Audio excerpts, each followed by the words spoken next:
이 개념이 궁금했다. 제사회, 은혜, 은혜와 구원과의 상관관계는? 세상에서 행해지는 은혜는 전제 조건과 사후 조건을 염두에 두고 있는 은혜이지만 하나님의 은혜는 은혜 받을 만한 아무런 자격과 조건을 갖추고 있지 않음에도 무조건 주어지는 은혜이고 갚지 않아도 되는 은혜, 아니 갚고 싶어도 갚을 수 없는 은혜입니다. 즉, 그 어떤 전제 조건과 사후 조건을 요구하지 않는 은혜입니다. 그런데 이것은 지극히 당연한 이야기입니다. 왜냐하면 하나님께서 은혜를 행하심에 있어서 어떤 전제 조건과 사후 조건을 요구하신다면 사람들은 도저히 살아갈 수가 없기 때문입니다.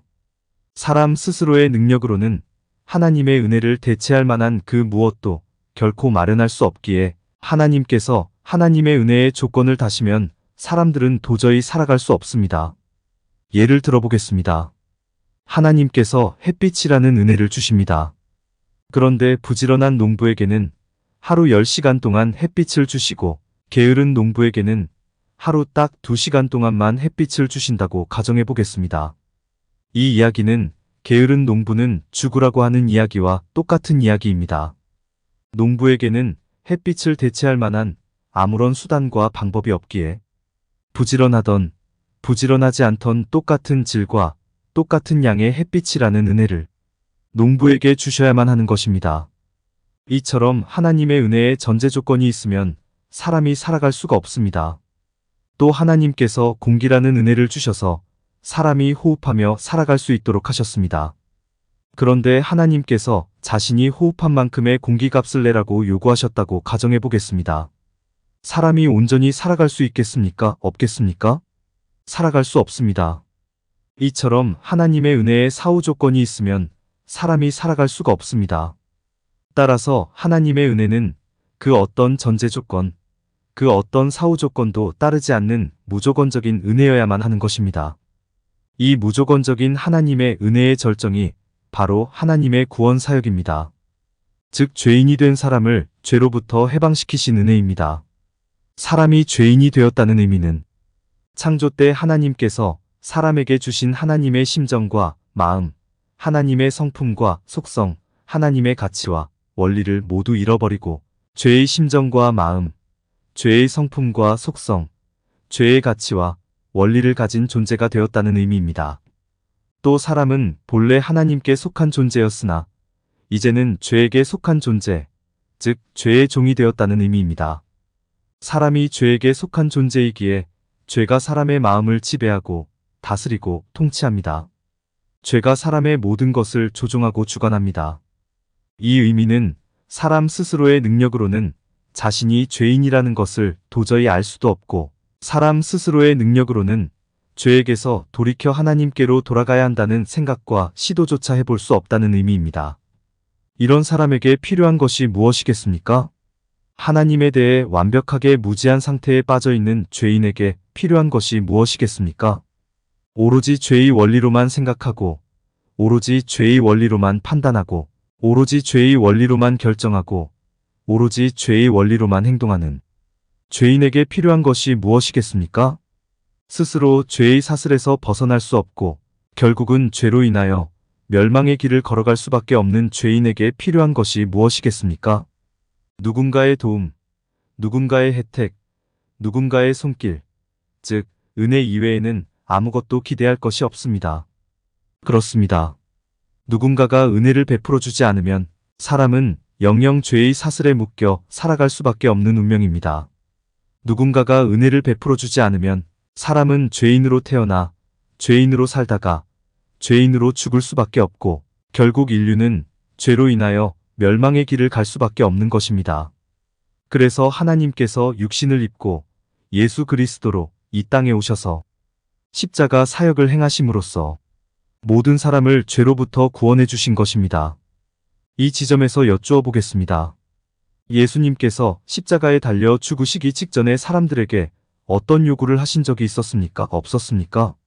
없었습니다. 이러이러한 사람들만 구원을 받을 것이라고 사람의 자격과 조건을 말씀하신 적이 있었습니까? 없었습니까? 없었습니다. 그런 일은 일체 없었습니다. 또 예수님께서 부활하신 후에 이제 너희가 구원을 받았으니 그 구원의 은혜를 갚아야 한다고 말씀하신 적이 있었습니까? 없었습니까? 없었습니다. 그런 일은 일체 없었습니다.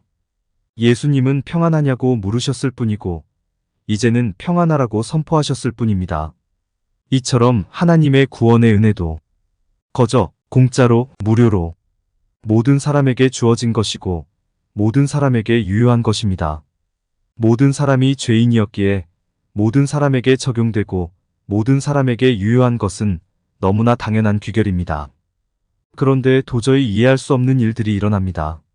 하나님의 은혜로 말미암아 죄로부터 구원을 받았다는 기쁜 소식, 이제는 죄의 종이 아니라 하나님의 은혜로 말미암아 하나님의 자녀가 되었다는 기쁜 소식, 이제는 죄의 기준이 아니라 하나님의 은혜로 말미암아 하나님의 기준으로 살아갈 수 있는 능력을 갖게 되었다는 기쁜 소식, 즉 복음을 사람들은 별로 기뻐하지 않는다는 것입니다. 하나님은 아무 전제 조건도 없이 또 아무 사후 조건도 없이 거저 공짜로 무료로 은혜를 베풀어 주셨는데 사람들은 이 하나님의 은혜를 별로 달가워하지 않는다는 것입니다.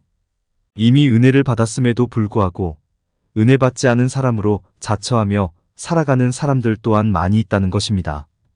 왜 이런 일이 벌어졌을까요? 그 이유는 아주 간단합니다. 그동안 교회가 하나님의 은혜를 잘못 설명해 왔기 때문입니다. 누구에게나 임하는 하나님의 은혜를 일정한 자격과 조건을 갖춘 사람에게 임하는 것으로 설명해 왔고 하나님의 값없는 은혜를 값비싼 은혜로 둔갑시켜 설명해 왔기 때문입니다. 너희는 특별히 선택된 사람으로 하나님의 은혜를 받아 구원을 받았으니 그 은혜에 합당한 대가를 지불해야 한다고 주장을 해왔습니다. 그러니 누가 하나님의 은혜를 달가워하고 즐거워하겠습니까? 하나님을 사람을 차별하는 하나님으로 만들었고 하나님을 구원 장사꾼으로 만들고 있으니 누가 하나님의 은혜를 기뻐하겠습니까? 아무도 달가워하지 않고 아무도 즐거워하지 않고 아무도 기뻐하지 않습니다. 교회가 왜 이런 식으로 하나님의 은혜를 왜곡했을까요? 그 이유는 아주 간단합니다. 그래야 교회의 유익과 이익이 되기 때문입니다. 그래야 목사에게 유익과 이익이 되기 때문입니다. 그 유익과 이익을 위해 하나님께 은혜 갚는 길은 교회에 나와 예배와 기도와 찬양을 드리고 교회에 나와 봉사와 섬김을 행하고 교회에 나와 온전한 11조를 드려야 한다고 선동하며 하나님의 은혜를 은혜답지 못한 것으로 만들었던 것입니다. 이러는 가운데 차라리 죄인으로 살다가 죄인으로 죽는 게 더 낫겠다는 말이 나올 정도로 성도들은 더욱 피가 말라갔던 것입니다. 또 이것을 바라보는 사람들에게 하나님이라는 존재를 도대체 이해하지 못할 존재로 느껴지게 하였던 것입니다. 즉 오늘날 기독교가 기독교답지 못하고 교회가 교회답지 못한 것은 하나님의 은혜에 문제가 있는 것이 아니라 하나님의 은혜를 팔아 장사를 한 교회에 모든 문제가 있는 것입니다. 하나님께서 하나님의 은혜를 받은 사람들에게 원하는 것은 딱 한 가지, 그 은혜를 누리며 사는 것입니다. 하나님께서 베풀어 주신 구원의 은혜에 따라 성도에게 주어진 하나님의 기준, 즉 사랑과 희락과 화평과 오래 참음과 자비와 양선과 충성과 온유와 절제를 풍성히 누리며 사는 것입니다. 하나님은 은혜를 갚으라고 주신 것이 아니라 누리라고 주신 것입니다. 그리고 하나님은 지금 이 순간에도 사람들의 온전한 삶, 사람들의 형통한 삶, 사람들의 행복한 삶을 위해 아무런 조건 없이 한량없는 은혜를 베풀고 계십니다. 감사합니다. 끝으로 공감이 되었다면 구독과 좋아요, 알림 설정 부탁드립니다. 하나님의 말씀을 바르게 전하는데 큰 도움이 될 것입니다. 평등하고 공정하며 정의롭고 행복한 세상을 이루는데 큰 도움이 될 것입니다.